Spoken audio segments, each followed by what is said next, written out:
Caiu. O que é que houve? Olá, pessoal, tudo bem? Vocês? Bom, voltamos hoje novamente para dar uma aula para vocês. Relembrando, eu sou Isadora e ele é o Ítalo. Alguma coisinha agora? Isabela, tá chiando um pouco. Muito! Muito, tá chiando muito e a Agora tela não tá tá? compartilhada. Não, agora melhorou. Só a tela que não tá Esse ventilador, vou compartilhada. desligar. Desligar.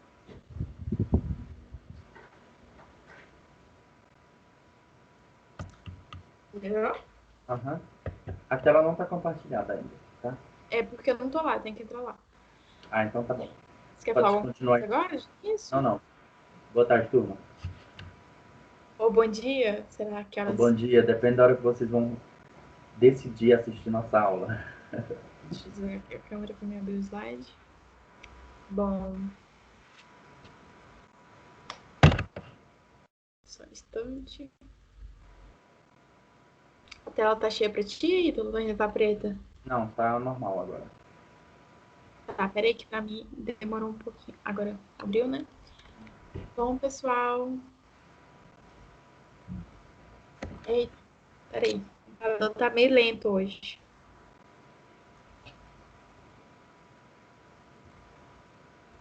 Tá aparecendo isso, tá carregando. Agora sim. Bom, pessoal, boa tarde, bom dia, boa noite. Eu não sei que horas vocês vão assistir essa aula, se fica disponível para vocês.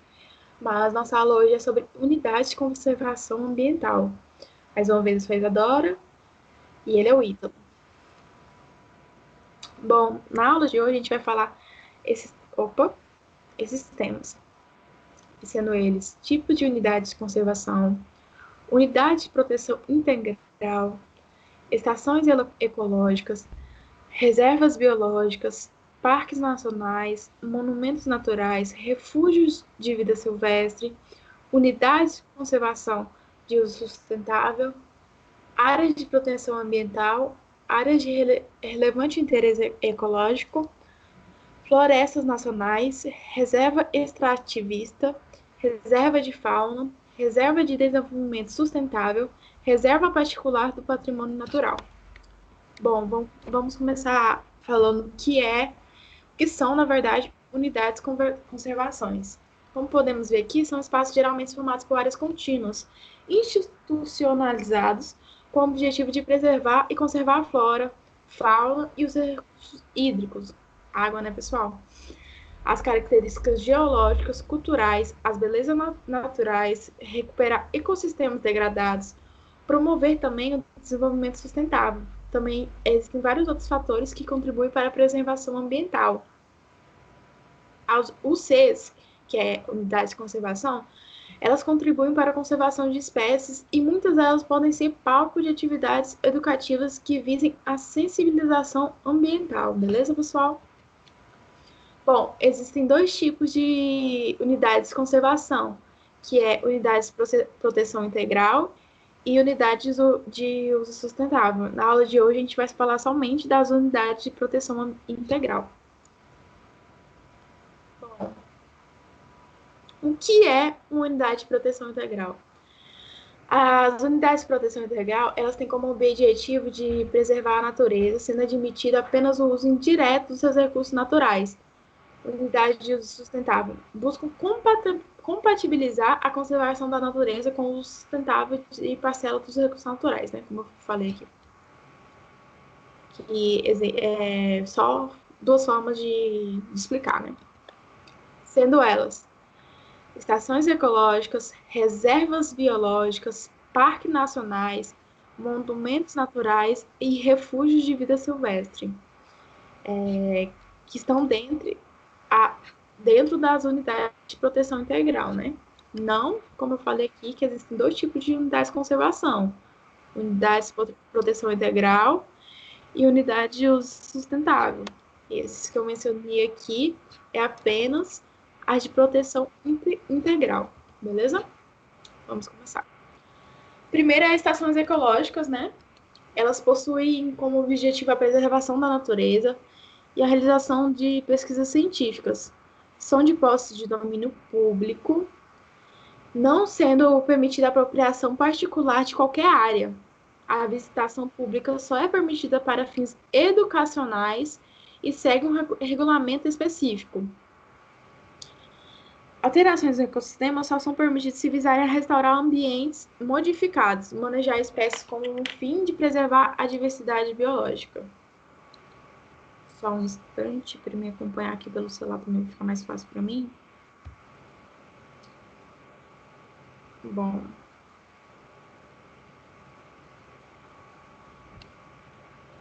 Tá. Aqui, né, são exemplos de estações ecológicas no Brasil. Que essa aqui é a estação ecológica em Angatuba, né? E a estação ecológica de Marília. As duas são localizadas em São Paulo, tá, pessoal?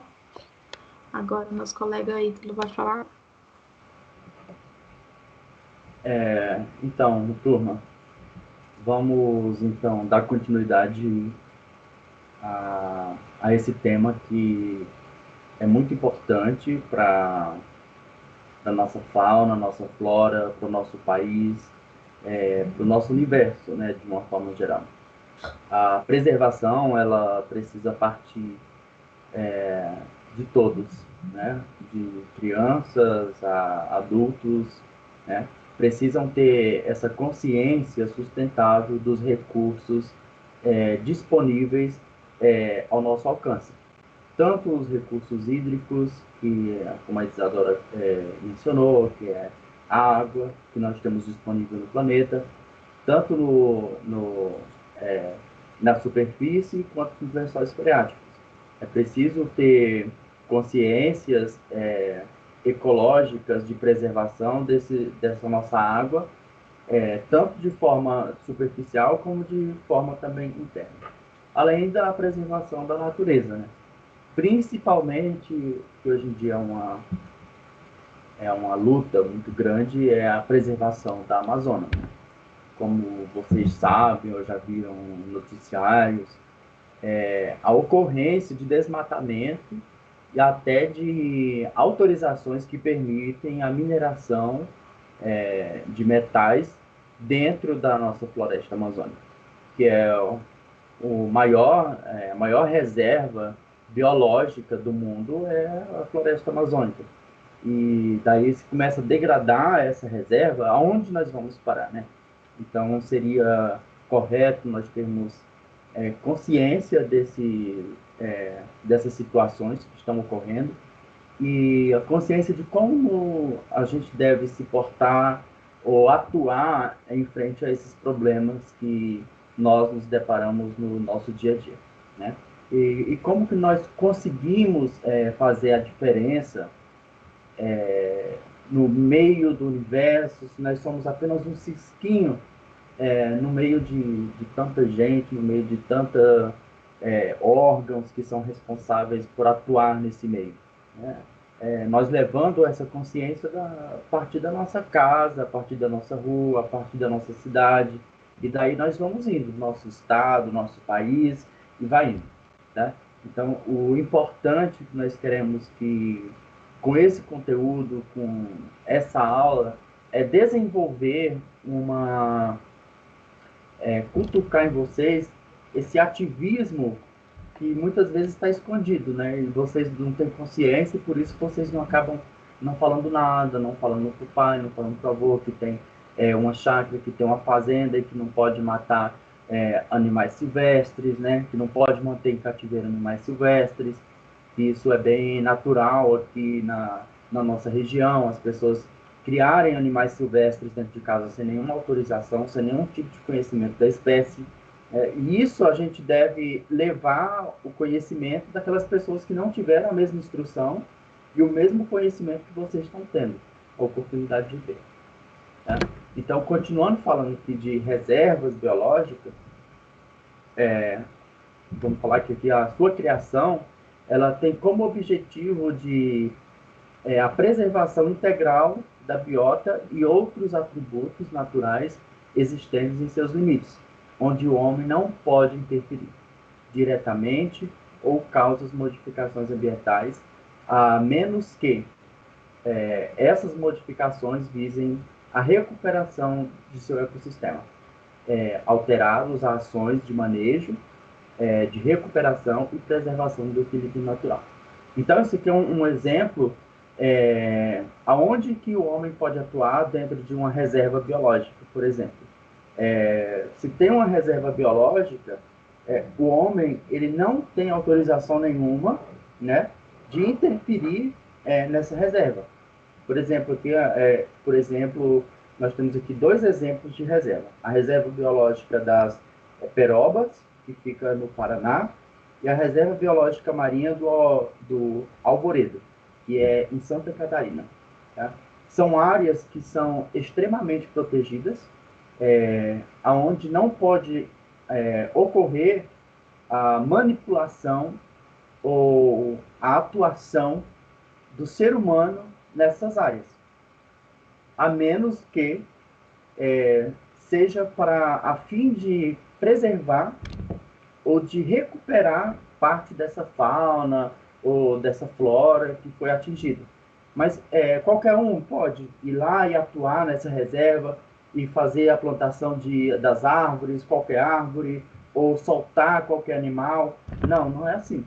Quando você vai fazer uma recuperação de uma reserva biológica, é preciso haver estudos, é preciso haver pesquisa, é preciso profissionais, biólogos de formação, que tenham a capacidade de estudar aquela área, né, toda aquela biota, que é o ambiente onde temos uma flora riquíssima, uma fauna riquíssima, e por algum momento, vamos dizer que nessa área existia uma população de IPs específica dessa área.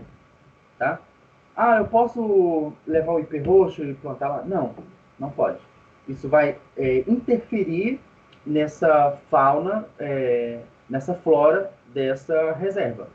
O que vai fazer? É um estudo muito específico e daí vão estudar estratégias específicas para voltar a implantar nessa reserva esse IP endêmico, supostamente, né, estou dando um exemplo, dessa reserva. A mesma forma aqui na reserva marinha. Ou seja, a manipulação, a interferência do homem é proibida dentro de reservas, seja direto ou indiretamente, a menos que seja com fins de recuperação dessa fauna e dessa flora. Pode passar. Ítalo, Oi. foi bem legal você ter mencionado isso, porque a gente pensa que tudo é muito fácil, né? Que não precisa ter Exatamente. estudos para isso. Mas não, pessoal.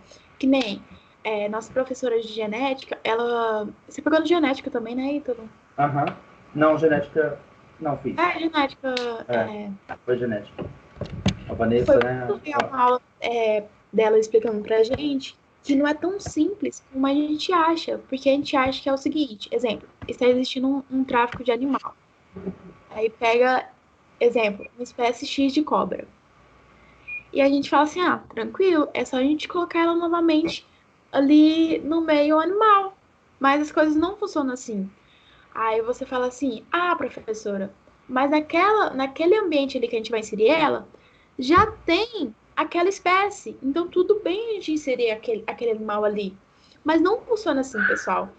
Aquela população, ela pode ter doenças novas, que a espécie X que foi encontrada em cativeiro não está apta a receber. E fora que ela é acostumada a receber a comida ali assim, de forma fácil, né? Então ela vai acabar morrendo ali, voltando para o meio selvagem, né, pessoal? Então é sempre bom a gente ficar atento a chamar os profissionais corretos para isso, entendeu? Não é qualquer pessoa que pode ser chamada que vai entender realmente como agir nesses momentos. E como o Ítalo disse, há muitos estudos, são preparativos enormes para inserir novamente esse animal na natureza. São várias coisas que devem acontecer, né? E é isso aí. Mais para frente a gente vai falando mais sobre isso. Muito bom, Isadora. Agora vamos falar um pouco de parques nacionais. o que seria um parque nacional? Para que fazer um parque nacional? Qual a finalidade de se ter um parque nacional? Né? Então, os parques nacionais, eles visam a preservação de ecossistemas naturais de grande relevância ecológica e beleza cênica. São de posse e domínio público. É permitida a visitação, desde que siga restrições previstas em regulamento. A pesquisa científica depende de autorização prévia e também regulamentada. Recebe a denominação de parque estadual quando criado pelo Estado e de parque municipal quando criado pelo município. Tá? Isso é um caso bem interessante, né? E nós temos várias ocorrências de parques, né? A gente não vai nem citar os parques que nós temos aqui na nossa região, porque a gente pretende trazer um trabalhinho, uma atividade para que vocês pesquisem mais sobre isso e entendam o que está acontecendo também aqui do lado de vocês e às vezes vocês não sabem, tá? Então, o Parque Nacional, ela é um ambiente protegido a nível nacional, tá? A nível estadual, a nível municipal, até chegar a nível nacional. Ou seja, a nação tem posse e domínio desse território. Nesse território, ele foi escolhido porque certamente aquela área é muito bem preservada, tanto a fauna quanto a flora. Há uma riqueza de espécies endêmicas também daquela região, né? Ou naturais daquela região, e estão preservadas ainda, né? Tem uma beleza natural, você olha e você fica admirado com a beleza daquele espaço, daquele ambiente que está sendo, que foi estruturado e demarcado pelo Estado, pelo município, pela nação, que foi denominado um parque estadual, municipal ou estadual, né, como vocês viram.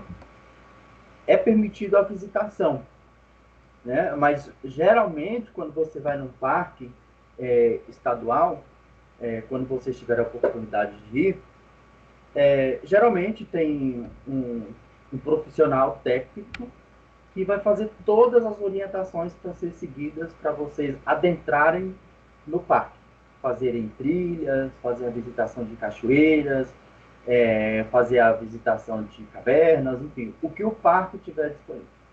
Junto também com esse técnico, geralmente também tem uma placa enorme com todas as regras, com todas as restrições que vocês vão ter para entrar no parque, como não jogar lixo, como não recolher nada dentro do parque. Tá? Quando você vai num parque estadual de preservação, você não pode tirar nenhuma pedra do lugar. Tá? Então vocês vão andar por trilha, vocês não podem sair fora da trilha, vocês não podem jogar nenhum tipo de lixo, nem alimentar a vida silvestre presente ali, porque você vai desestabilizar uma cadeia alimentar ou atrair outros bichos com aquele alimento que você está disponibilizando, além de mal acostumar esse animal a não atuar como um animal silvestre. Ele ficar sempre esperando alguém vir alimentá-lo, ao invés de ir caçar a sua própria comida. Então, você está ali tirando os costumes daqueles bichos. Então, para você fazer a visitação no Parque Nacional, tem todas essas regrinhas que vocês vão ver pesquisando mais a fundo sobre isso. Tá bom? Você falou alguma coisa, Vera? Então, eu ia mencionar. Fora também que você acostuma tanto esse animal silvestre a perder o medo de nós humanos, que quando acontece de caçadores irem, eles já estão acostumados, então são fáceis de serem capturados, né? E isso não é legal, pessoal. Que nem o pessoal daqui de Barra do Garças, aqui do Vale do Araguaia, né? Tem muito costume que eu vejo muitas vezes o pessoal gravando vídeo, tipo, dando banana para macaquinho, dando pão, dando bolacha. E, gente, não é legal. Não pode, sabe? não é um animal ali que você está em casa. Nem no nosso animal de casa a gente não pode dar qualquer comida. Agora imagina um animal silvestre que ele tem toda a dieta dele ali do parque, né? E tudo ali diferente. Aí você vai dar um alimento industrializado, um alimento que pode ter, como eu já disse anteriormente, que a gente pode levar doenças novas para aquele habitat. Ou seja, não vai ser só um animal que vai ser contaminado, ele vai passar para os outros. E isso não é legal, entendeu? Pode continuar aí. Isso aí. Todos esses bichos, lembrando, eles têm uma dieta muito específica de cada espécie. Então eles sabem onde, que árvores eles têm que visitar para buscar o fruto, ou uma castanha, né? Ou inseto, muitos deles comem aqueles é, lagartinhos de tronco, enfim.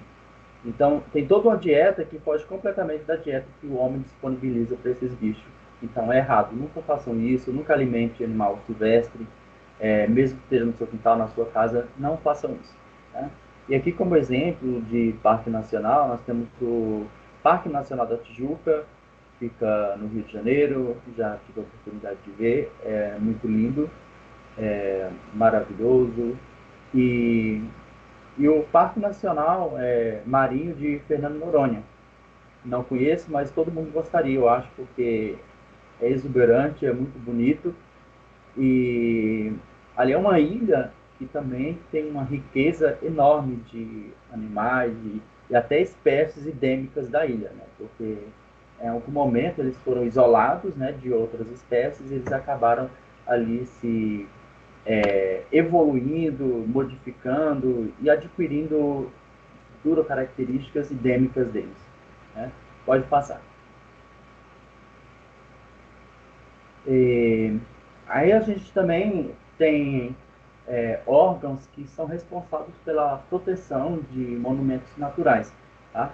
Que são áreas construídas por sítios naturais raros, singulares ou de grande beleza cênica, sendo possível compatibilizar a preservação dessas áreas com o uso da terra e dos recursos naturais do local. É permitida a preservação de propriedades particulares, a visita pública e a pesquisa científica no local são permitidas desde que sigam regulamentos específicos. Tá? Então, aqui é um outro exemplo de como a gente preservar a nossa história, né?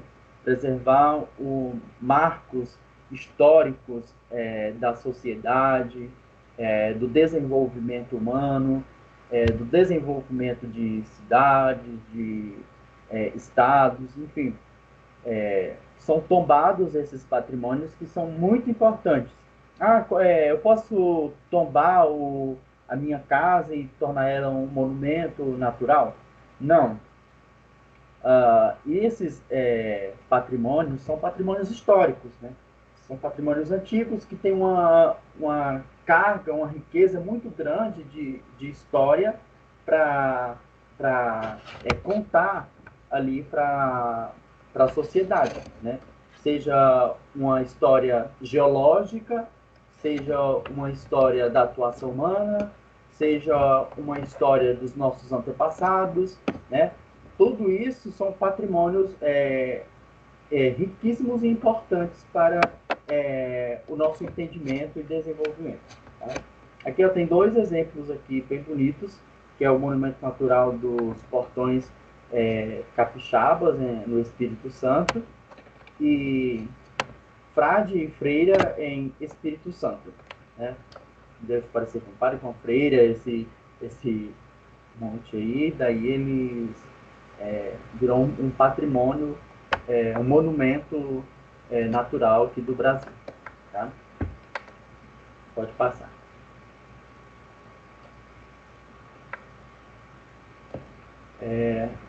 Vamos falar também dos refúgios da vida silvestre. E, são áreas que asseguram condições para a preservação ou produção de espécies ou comunidades da flora local e da fauna, residente ou migratória, sendo possível compatibilizar a preservação dessas áreas com o uso da terra e dos recursos naturais do local. É permitida a presença de propriedades particulares, a vista pública e pesquisa científica no local são permitidos desde que sigam regulamentos específicos da unidade. Tá? Então, aqui, esses refúgios da vida silvestre é um pouco mais, digamos, menos rigoroso em termos de atuação. Como a gente vê lá nos parques, não é permitido a atuação humana nesse local. Nesses refúgios, você pode ter uma propriedade. Por exemplo, eu tenho uma chácara, mas ao lado eu tenho um refúgio de vida silvestre. Eu posso ter a minha propriedade, porém, eu não posso, de nenhuma forma, caçar, predar a todo tipo de vida silvestre que aconteça naquele local. Tá?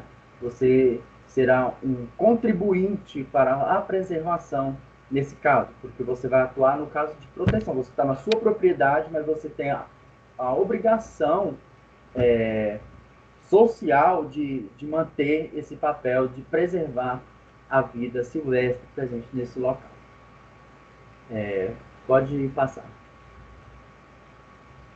Aqui é o refúgio de vida silvestre aqui no Brasil. Nós temos o refúgio do Rio dos Prados, no estado da Bahia. Tá? Esse aqui é um local, alguém pode ir certamente em algum local aqui próximo, pode ter uma pequena propriedade, pode ter uma propriedade aqui, que já estava aí possivelmente antes de ser transformado num refúgio silvestre, né, esse local. Mas lembrando que é possível ter essa, como é que eu vou dizer? Está fugindo a palavra. Ter essa relação, né, entre as habitações humanas e a vida silvestre também. Desde que você tenha aí o cuidado social de estar preservando. Lembrando que essas áreas também você tem um trabalho de pesquisa. Eu vou fazer o meu trabalho de conclusão de curso. E eu quero pesquisar a vida silvestre que está acontecendo lá no Rio dos Prados, no estado da Bahia. Eu quero ver a população de peixe que tem lá, eu quero ver quantas espécies de peixe tem lá, qual é a quantidade de peixe por metro quadrado. Então você vai entrar em contato, né, com os órgãos que protegem essa área e você vai agendar e certamente assinar um termo lá que você não vai violar nenhuma das regras que você precisa estar aí para atuar nesse local como um pesquisador. Beleza? Pode passar. Essa aqui é a última dessa aula? Nossa, estava tentando falar com o microfone desligado. Essa aqui a gente vai deixar para a próxima aula para ficar mais extenso, né? Isso. E a gente conseguir explicar melhor, né? Para não ficar muito extenso, muito cansativo. Então é isso, gente. Para não ficar muito cansativo para vocês, a gente vai parando por aqui, tá? Essa aqui é a parte 1 da aula. E daí a gente vai estar disponibilizando depois a parte 2 para vocês desse conteúdo, para a gente estar dando continuidade a esse assunto aqui interessantíssimo, que é sobre preservação. Tá bom?